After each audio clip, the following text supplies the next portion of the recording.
More than 40 tornadoes reported across the Midwest. The severe weather has come and gone, but the trail of destruction it's left behind remains a serious threat tonight. Many of you are still without electricity. This storm system already proving to be deadly. Officials in Washington County in southern Illinois reporting that 2 people were killed when a tornado hit their home. We have a team of reporters standing by with the very latest on this severe weather, starting in Tazewell County, Washington, Illinois, just east of Peoria. A large tornado hitting town just around noon today. On the phone is ABC News Channel's Rebecca Thurston. Rebecca, tell us what you're seeing there. Well, Chantel, I'm here in Washington where damage from today's tornado can be seen all over. Help for those who have lost their homes in the wreckage has been sent from the Red Cross and the National Guard, who dispatched 10 firefighters to the area. Police, ambulances, and fire trucks from surrounding communities can be seen throughout the town as they help sort through the mountains of debris. No, it is difficult to navigate through the town as it's bumper to bumper due to roadblocks, and we've touched base with the first responders who say that there's only one report of one casualty so far, but there are countless homes, more than I can count, that have been demolished, and most of the town is without power. Ameren, Illinois has activated their Emergency Operations Center to help communities impacted by these storms so far. Rebecca, thank you so much for that report. All right, severe damage also being reported out of the eastern Illinois town of Gifford. Emergency management workers there telling us a confirmed tornado has hit that community as well. ABC News Channel's Kim Shine is standing by with more on disaster relief efforts. Kim. At least 20 homes have been destroyed and dozens of people displaced after a tornado hit the town of Gifford earlier today. People were carrying out their belongings in laundry baskets, and we saw one man even cutting down trees with the saw. Champaign County Sheriff Dan Walsh said there were no deaths, but that at least 4 people had been taken to the hospital.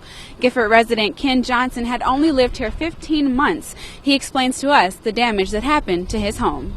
The whole backside's demolished, the roof of my car, windshield, all the windows of my truck blowed out. It's just a complete mess.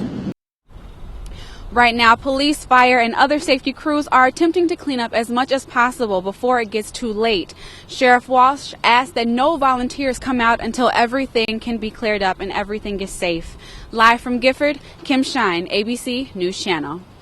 Thank you, Kim. All right, that damage is so widespread. Rantoul and Thomasboro were hit too.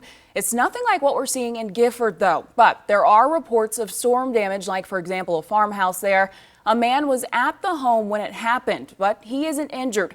The house was built in the early 1900s, and there isn't much of it left. The shed, carport, and other farm equipment is damaged. Also, the family's dog is at this time still missing. Luckily, many in our area have only wind damage and few reported injuries. ABC News Channel's Garrett Berger live in studio, just back from some of those places. Garrett, you were out when this storm was still active. What was it like then?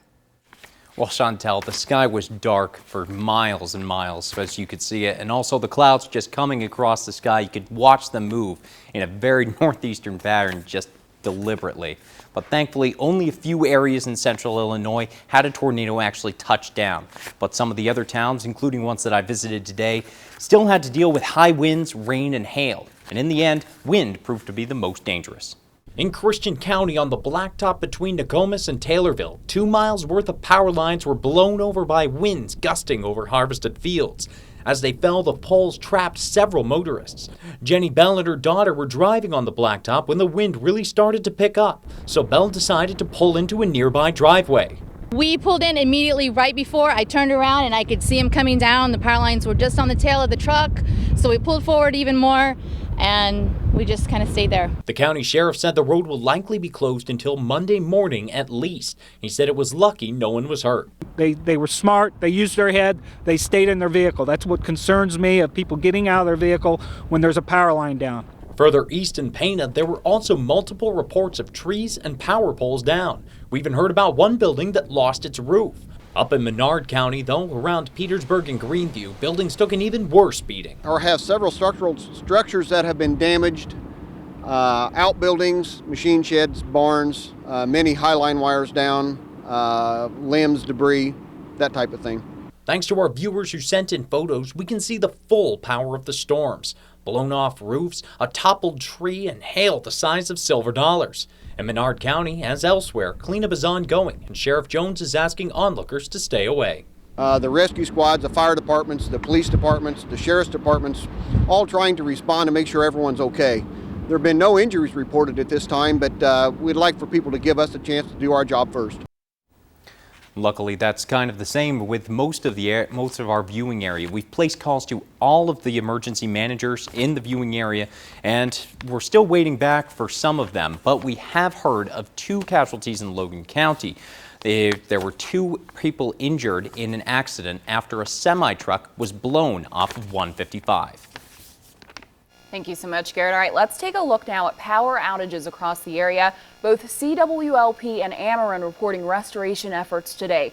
This is the Ameren power outage map. More than 100,000 Ameren, Illinois homes still without power. And we've just received word that schools in the Greenview district, CUSD 200, will be closed tomorrow due to lack of power. So far, that is just for Monday. The American Red Cross already dispatching disaster relief crews to the areas hardest hit. To donate to their efforts, we have a link on our website. Just go there and click on Web Watch. The weather today, quite a surprise. Let's check in with Christina now. Well, Chantel, luckily the Storm Prediction Center did get some warning about this ahead of time, so we could prepare a little bit, but this is really not the kind of weather that you're looking for in mid-November. This is a system that we typically see in the springtime. Let's take a look at a couple of pictures that some viewers sent us in today. This is from Havana, Illinois, when that storm was first hitting, and these clouds were really moving so quickly that it really moved through Havana and towards the Springfield area in just a matter of minutes. Now, our satellite and radar really shows how quickly the system moved through just several quick lines of storms, but when they did move through, they became very severe, and that's where we saw those tornadoes. A lot of rotation indicated on the radar, and we have had a couple confirmed touchdowns of those tornadoes as well. Right now, the main concern that we're looking at is just high winds still in the area. With that, you can see we're having high wind advisories and also high wind warnings in the northern counties in our viewing area.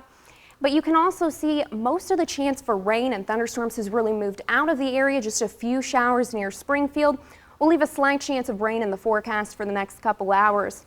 And currently temperatures are really dropping behind that strong cold front that brought us the severe weather. 54 in Lincoln, 55 in Jacksonville. And these are temperatures that have dropped off from about 70 degrees earlier today, 55 in Springfield, 53 in Champaign.